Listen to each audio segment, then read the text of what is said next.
आज हम थोड़ा ज़रा सियासत से हट के बात करेंगे। ये जो महकमों में, जो वजारतों में, डिवीज़नों में करप्शन होती है और उसकी फिर तहकीकात होती हैं, ऑडिट पैराज बनते हैं, इन्वेस्टिगेशन होती है, इसमें से क्या निकलता है, नैब क्या करता है, FIA क्या करता है, ये इसके ऊपर पब्लिक अकाउंट्स कमेटी जो है वो रोज़ाना नूर आलम खान बैठक लगा कर बैठते हैं, यानी कि मीटिंग करते हैं। आज भी मीटिंग थी और ये वारदातिये जो ब्यूरोक्रेसी में अफसरान नमा वारदातिये होते हैं ना, वो उसमें से निकल जाते हैं। ऐसी वो घुमन केरियाँ डालते हैं ऑडिट वालों को भी, और साथ ही साथ फिर वो PAC के मेम्बरान को भी ऐसी कहानी सुनाएंगे, ऐसे कागज़ उन्होंने चिट्टे किए होते हैं कि बंदा ये समझता है कि जनाब ये सच बोल रहा है। हालांकि जो करप्शन का लेवल है वजारती सतह पे, इदारा जाती सतह पे, अगर ये मुकम्मल बजट अमाउंट इसका ऑडिट हो जाए तो आपके रोंगटे खड़े हो जाएं कि कौम का कितना पैसा इनके गलत फैसलों की नज़र हो जाता है। आज भी जब ये ऐसे केसेस जिनकी इन्वेस्टिगेशन नैब कर रहा है, या ऐसे केसेस जिसमें अरबों रुपए मुलव्वस हैं करप्शन के, उसकी तहकीकात मुकम्मल नहीं होती। और फिर बहुत से ऐसे प्रिंसिपल अकाउंटिंग ऑफिसर यानी कि वफाकी सेक्रेटरीज़ हैं जो कि बार बार के अहकामात के बावजूद इजलास में नहीं आते या महकमाना अकाउंट्स कमेटी के इजलास मुनक्कद नहीं करते। तो उन सब का उन्होंने कहा जी इनके आप पेंशन बंद करें, इनकी मराहत बंद करें। और इस सिलसिले में उन्होंने वज़ीर आज़म और इस्टेब्लिशमेंट डिवीज़न को भी एक ख़त लिखने का जो है वो फ़ैसला किया है।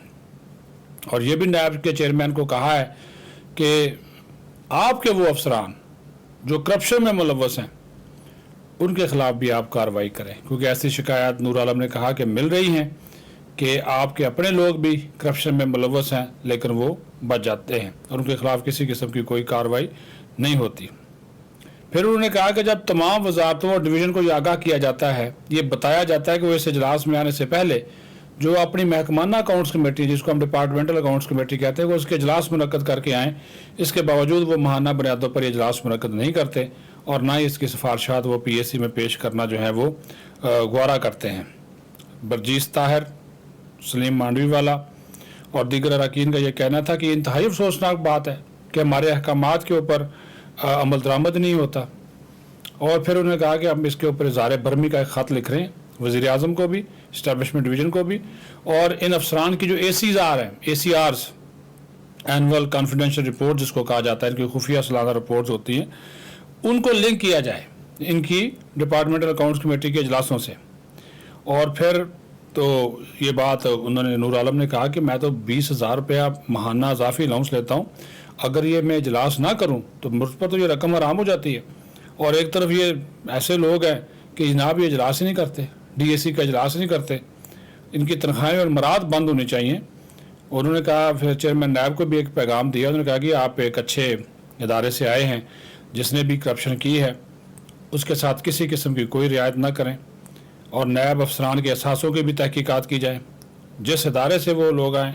उन्होंने कहा कि जो भी केसेस हैं उन सब की इन्वेस्टिगेशन जो है वो बिला इम्तियाज़ होनी चाहिए। फिर उन्होंने इस बात के ऊपर भी बरहमी का इज़हार किया कि साबिक चेयरमैन PAC नदीम अफजल चंद के बुज़ुर्ग वालिद हैं अफजल चंद, उनको लाहौर से पुलिस ने उठा लिया, बुज़ुर्ग आदमी है, नहीफ है। तो उन्होंने कहा कि ये किस किस्म की कार्रवाइयाँ हैं, अगर उस बंदे का किसी पर्चे में नाम नहीं है, वो 9 मई में मुलव्वस भी नहीं है, इसके बावजूद उसको उसके घर से उठा लिया गया।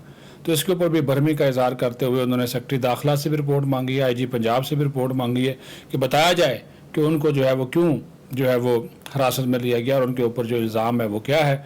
तो इसकी जैसे तहकीकात होंगी, जो भी इसकी रिपोर्ट होगी वो भी हम आपके साथ शेयर करते रहेंगे। अपना ख्याल रखें। पाकिस्तान जिंदाबाद।